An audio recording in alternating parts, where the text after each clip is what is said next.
Berlin appelle l'UE à créer un système de paiement indépendant des USA pour protéger les entreprises européennes contre les sanctions américaines à l'encontre de l'Iran. L'UE devrait établir un système de paiement indépendant des États-Unis, a déclaré le ministre allemand des Affaires étrangères, Heiko Maas, cité par le journal Handelsblatt.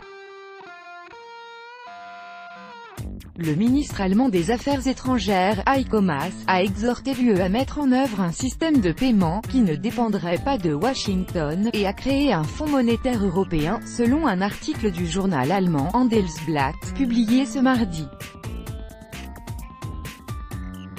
On a dit clairement aux Américains que nous qualifions d'erreur leur NDLR, sortie de l'accord sur le nucléaire iranien, a notamment indiqué le ministre en soulignant que les premières sanctions américaines contre Iran, NDLR, étaient de nouveau entrées en vigueur.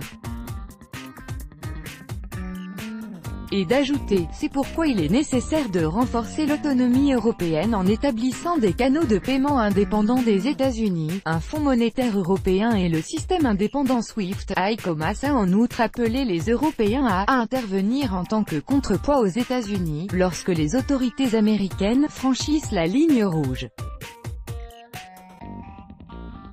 Le 8 mai dernier, le président américain Donald Trump a annoncé que son pays se retirait de l'accord signé en 2015 entre des grandes puissances et l'Iran, qui avait alors accepté de brider son programme nucléaire en échange de la levée d'une partie des sanctions internationales.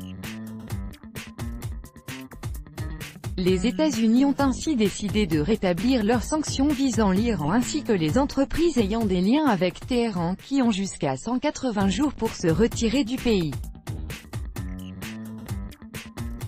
En août, le président Trump a signé un décret réinstaurant un certain nombre de sanctions à l'encontre de l'Iran, en affirmant chercher à imposer une pression économique maximale sur la République islamique. Sur sa page Twitter, le locataire de la Maison-Blanche a promis que toute personne faisant affaire avec l'Iran ne le ferait pas avec les États-Unis.